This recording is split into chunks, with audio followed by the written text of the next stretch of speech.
Sir వారు మాట్లాడినప్పుడు senior సభ్యులు ఆయన మాట్లాడడం కరెక్ట్ కాదు, నేను అనలేదని చెప్పారు అధ్యక్ష. రికార్డు చూడండి అధ్యక్ష. మొదటి ప్రశ్న సమాధానం నో అని ఉన్నారా లేదా అనకపోతే నేను వచ్చి నాది రికార్డు నేను తప్పైంది, నా మాట తొలగించాను అధ్యక్ష. నాకే అభ్యంతరం అధ్యక్ష.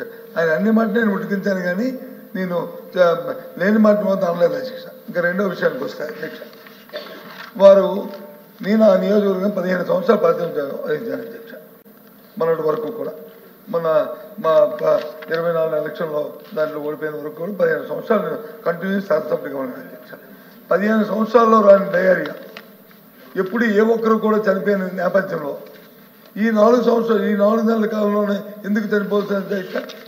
5 సంవత్సరాల్లో మరి 4 నెలలు 4 నెలల కింద చనిపోవచ్చు కదా అధ్యక్ష. అక్కడ కానీ పరివేక్ష లోపం వస్తే నేను క్లియర్ కట్గా చెప్పాను అధ్యక్ష. ఏదైతే ఇంకోటి అధ్యక్ష, జిల్లాలో ఎక్కడ లేని విధంగా ప్రతి ఊరికి కూడా ఒక పంపింగ్ స్కీము, ఒక ప్రొటెక్ట్ వాటర్ స్కీము ప్రతి ఊర్లో ఉంది అధ్యక్ష. ఆ నియోజకవర్గంలో అది గర్వంగా చెప్తున్నాను అధ్యక్ష. అది ఆ కార్యక్రమం ఉన్నప్పుడు దాన్ని పర్యవేక్షణ చేయాలి. ఏది టైం టు టైం దాన్ని క్లోరేషన్ కలుపుకోవడం, టైం టు టైం ఆ పైపులను వచ్చి క్లీన్ చేసుకోవడం, టైం టు టైం చూడడం, అవి ఆ కార్యక్రమం జరగలేదు అధ్యక్ష. ఈ 4 నెలల కాలంలో ఎవరైతే మెయింటెనెన్స్ చేస్తారో ఈ విషయాలు చెప్పడం నాకు ఇష్టం లేదు అధ్యక్ష. అయినా సరే మంత్రి అడిగారు కాబట్టి చెప్తాను. ఆ లోపాలు ఎవరు చేయాలి, ఎవరు చేయకూడదు, ఈ కాంట్రాక్ట్ నాకు కావాలి, ఆ కాంట్రాక్ట్ తొలగించేయాలి, ఆ వర్కర్ని తీసేయాలి, ఆ వర్కర్ని మళ్ళీ కొత్త వాడిని వేసుకోవాలి, వాడి దగ్గర మళ్ళీ 50,000 లక్ష మళ్ళీ వాడి దోచుకోవాలి అని అక్కడ కొట్లాడి జరిగింది అధ్యక్ష. ఈ 4 నెలల కాలంలో వీటికి కారణాలు ఇవ్వ అధ్యక్ష. నేను అసలు అంతవరకు తోలు పోదలుచుకోలేదు. అయినా వారు అడిగారు కాబట్టి నేను చెప్తున్నాను అధ్యక్ష. పర్యవేక్షణ లోపం వల్ల జరిగిన అధ్యక్ష అంతే అధ్యక్ష. దాన్ని సర్దిద్దుకొని ప్రజలకు మంచి చేయడానికి ఆలోచించేయండి అధ్యక్ష. నీ మీద మీరు మా మీద మీరు విమర్శలు చేసుకుంటే దాని వచ్చే ప్రయోజనం లేదు అధ్యక్ష. ప్రయోజనం లేదు అధ్యక్ష. అక్కడ గౌరవ శాసనసభ్యులు వాళ్ళు అడగడం అధ్యక్ష ఎందుకు జరిగిందో చెప్తారు. ఇప్పుడు శాసనసభ్యులు అక్కడ ఉన్న శాసనసభ్యులు మీ శాసనసభ్యులు కదా అధ్యక్ష. వారితో ఒకసారి సమావేశం పెట్టుకుంటే అధ్యక్ష అడగండి అధ్యక్ష, చెప్తారు. ఏ పని ఎందుకు అది జరిగిందో, ఏ కారణం వల్ల జరిగిందో అది తెలుస్తుంది. అంతేగాని పెద్దానికి గత ప్రభుత్వం అంటే గత ప్రభుత్వం ఏం చెప్తే చెప్పండి. ఇందాక చెప్పారు గత ప్రభుత్వం. సరే, ప్రభుత్వం మీ చేతిలో ఉంది, అధికారం ఎంక్వైరీ చేయండి, తప్పులు జరిగితే దాన్ని శిక్షించండి. ఎవరు వద్దన్నారు మిమ్మల్ని? మేము అడ్డుపెట్టిన ఆగితే ఎందుకంటే ప్రభుత్వం మీది కాబట్టి. కానీ దయచేసి నేను సూటిగా మంత్రిగారిని అడుగుతున్నాను. గొర్రెల మండలంలో మా అధికారులు వచ్చి ఒకరని చెప్పారు. ముఖ్యమంత్రి గారు రాష్ట్రంలో సమీక్షా సమావేశం జరిగినప్పుడు మీ అధికారులు మీరు కూడా ఆ సమావేశం ఉన్నారు. ఎండమండు అని ఆయన చెప్పారు. ఆ మర్నాడు ఉప ముఖ్యమంత్రి గారు వచ్చారు, ఆయన 10 మందిని చెప్పారు. అక్కడ సమావేశం జరిగిన తర్వాత ఇప్పుడు మీరు సభాముఖంగా 4 అని చెప్తున్నారు. చూడండి అధ్యక్ష, వాస్తవంగా చనిపోయిన వాళ్ళు 202 మంది హాస్పిటల్కి వెళ్తే అక్కడ అడ్మిట్ అయితే వాళ్ళకి వచ్చి సౌకర్యం లేకపోయినా ఆ స్కూల్ అంట అప్పుడు మేము కట్టిన స్కూల్లో ఏవైతే ఆ 4 నెలలు బలలో బెంచీలు బాగున్నాయి కాబట్టి దాని మీద పెట్టి అక్కడ చేస్తే నేను చెప్పాను. ఏమయ్యా విజయనగరం హాస్పిటల్ ఉంది, వైజాగ్ హాస్పిటల్ ఉంది, ఆ పక్కన హాస్పిటల్ ఉంది, అది చేయండి.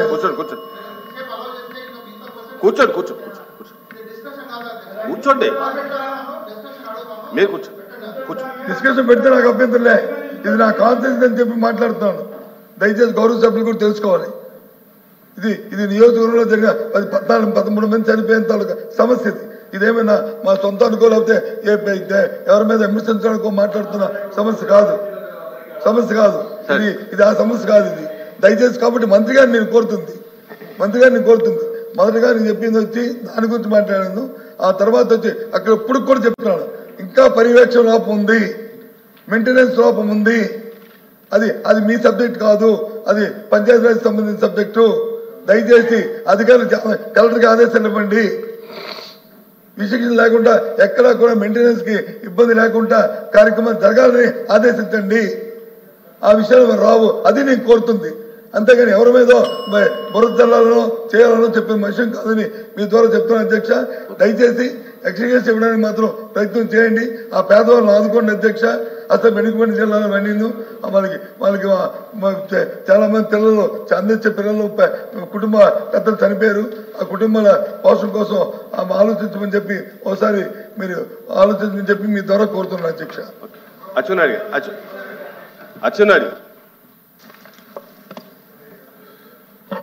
ఉపన్యాసాలు చాలా బాగున్నాయి అధ్యక్ష. ఆ నియోజకవర్గానికి పెద్దలు బొత్స సత్యబాబు గారు ప్రాతినిధ్యం వహించారు. మేము అధికారంలోకి వచ్చిన తర్వాత 2-3 మాసాలు ఇది జరిగింది అధ్యక్ష. మేము కూడా 15-20 సంవత్సరాలు లేనటువంటి వ్యాధులు కలరా కానీ డయేరియా కానీ మనం వింటున్నామంటే బాధ కలుగుతుంది. దీనికి కారణం ఏంటి అధ్యక్ష? పారిశుద్ధ్యం పరిశుభ్రత ఉండాలి, గ్రామ పంచాయతీలు యాక్టివ్గా ఉండాలి, మున్సిపాలిటీలు యాక్టివ్గా ఉండాలి, కార్పొరేషన్లు యాక్టివ్గా ఉండాలి. ఈ 3 యాక్టివ్గా లేకపోతే ఎవరు ఎన్ని చేసినా సరే దీన్ని అరికట్టలేమనేది అందరికీ తెలిసిన విషయం. 5 సంవత్సరాల అధ్యక్ష పంచాయతీలో ఒక పైసా ఖర్చు పెట్టారా? ఒక డ్రైన్ క్లీన్ చేశారా? ఒక ట్యాంక్ ఉంటే ట్యాంకులో ఒక పిడికిడు ఉపన్యాసాలు ఇవ్వడం కాదు. ఎవరు నేనే ఇస్తాను ఉపన్యాసం నేనే ఇస్తాను. మైక్ దొరికితే నేను ఉపన్యాసం ఇస్తాను. 5 years ఒక్క వాటర్ ట్యాంక్ లో అధ్యక్ష, ఒక్క వాటర్ ట్యాంక్ లో ఒక పిడికిడు బ్లీచింగ్ వేసిన సందర్భాలు లేవు. పేదవాడికి ఒక్క టాయిలెట్ కట్టిన సందర్భాలు లేవు. జరగదు అధ్యక్ష. ఇది జరగాలని జరగకూడదు. మేము వచ్చిన తర్వాత మళ్ళీ పంచాయతీలను బలోపేతం చేస్తున్నాం, మున్సిపాలిటీలను బలోపేతం చేస్తున్నాం. 5 సంవత్సరాలు ఒక పంచాయతీకి ఒక పైసా ఇవ్వకపోతే కేంద్ర ప్రభుత్వం ఇచ్చిన డబ్బులు కూడా వీళ్ళు డైవర్ట్ చేసుకుంటే 4,000 కోట్లు ఈ 6 మాసాల్లో తెచ్చి పంచాయతీలు బలోపేతం చేసి కార్యక్రమం చేస్తుంది. సలహాలు ఇవ్వండి, తప్పే లేదు. ఇదంతా మీరు వచ్చిన 5 మాసాలకే జరిగిపోయింది. మీరే మొత్తం చేశారు. ఇది పంచాయతీరాజ్ డిపార్ట్మెంట్. మీరు చెప్పండి, కలెక్టివ్ డిపార్ట్మెంట్ అధ్యక్ష. హెల్త్ మినిస్టర్ లేదు, ఏమి డిప్యూటీ చీఫ్ మినిస్టర్ కాదా? మా హోమ్ మినిస్టర్ కాదా? మీరేమి రివ్యూ చేయలేదా? మీరు పెద్దలుగా ఉండి ఆ నియోజకవర్గానికి ఇన్ని సంవత్సరాలు ప్రాతినిధ్యం వహించి ఇది జరిగినప్పుడు నా వల్ల కూడా జరిగిందని ఒప్పుకోవాలి. ఎందుకు ఒప్పుకోవాలి? కానీ ఏదో మాట ఉంది కదా, ఏం 5 మాసాలకు జరిగిపోతాయి. నన్ను అధ్యక్ష ఒకటే చెప్తున్నాం, ప్రభుత్వం అందులో మా ముఖ్యమంత్రి గారు చాలా ఫీల్ అయ్యారు. ఎప్పుడూ ఇటువంటి ఇష్యూలు జరగలేదు, వచ్చిన 4-5 మాసాల్లో జరిగాయి. ఇక్కడ నుంచే జరగకూడదని ఎక్కడెక్కడ లోపాలు ఉన్నాయో మొత్తం మంచినీటి వ్యవస్థనంతటినీ ఎక్కడెక్కడి నుంచి వాటర్ వస్తుంది. ముందు ఒక పారిశుద్ధ్యం మీద ఒక డ్రైవ్ ఇచ్చాం అధ్యక్ష. 4 రోజుల్లో మొత్తం కాలువలన్నీ క్లియర్ చేయమని చెప్పాం. ఏవైతే ట్యాంకులు ఉన్నాయో క్లియర్ చేయమని చెప్పాం. ఇవన్నీ చేస్తుంటే ఈరోజు ఎక్స్గ్రేసి అడుగుతున్నారు అధ్యక్ష. ఏ స్వతంత్రం వచ్చిన తర్వాత ఇప్పుడే ప్రభుత్వం ఏర్పడిందా? గతంలో ప్రభుత్వాలు లేవా? దేనికి ఎక్స్గ్రేసి ఇస్తున్నారు మీకు తెలీదా? ఎక్కడైనా డయేరియాతో చనిపోతే గత ప్రభుత్వాలు మీరు 5 సంవత్సరాలు ఎవరికైనా ఒక పైసా ఇచ్చారా? ఆ ప్రావిజన్ ఉందా? ఆ ప్రావిజన్ ఉంటే ఇవ్వడానికి ప్రయత్నం చేస్తున్నాం. దాన్ని ఎక్స్గ్రేజ్ ఇవ్వండి, 8 మంది ఇవ్వండి, 30 మంది చనిపోయారు చెప్తారు అధ్యక్ష. పేపర్లో వస్తే ఒక్కొక్క పేపర్ ఒక్కొక్కలాగా రాస్తారు. మీ పేపర్ 100 మంది అని రాసింది, ఇంకొక పేపర్ ఇంకొకలాగా రాసింది. ఇవన్నీ చూసిన తర్వాత అధ్యక్ష అక్కడైతే డయేరియా రావడం వాస్తవం, మరణాలు జరగడం వాస్తవం. అది రాకుండా అడ్డు పెట్టాలి. భవిష్యత్తులో స్వచ్ఛమైన మంచినీరు ఇవ్వాలి. దానికి కూడా మీరు ప్రజాప్రతినిధిగా బాధ్యత వహించాలి. ప్రజల్ని ఎడ్యుకేట్ చేయాలి, వ్యక్తిగత మరుగుదొడ్లు కట్టాలి. ఇవన్నీ చేస్తే తప్ప దీన్ని అరికట్టలేం. దయవుంచి మళ్ళీ ప్రసంగాలు చేయడం కాకుండా కలెక్టివ్ గవర్నమెంట్ తప్పనిసరిగా పంచాయతీరాజ్ వ్యవస్థను మళ్ళీ మా డిప్యూటీ చీఫ్ మినిస్టర్ గారు దాన్ని యాక్టివ్ చేస్తున్నారు. క్లోరినేషన్ చేస్తాం, డ్రైన్లు క్లియర్ చేస్తాం, మంచినీటి వ్యవస్థను చేసి రాకుండా చేయడానికి మేము అన్ని ప్రయత్నాలు చేస్తాం. చిత్తశుద్ధితో పనిచేస్తున్నామని చెప్పి మీ ద్వారా సభ్యులకు తెలియజేస్తున్నాం.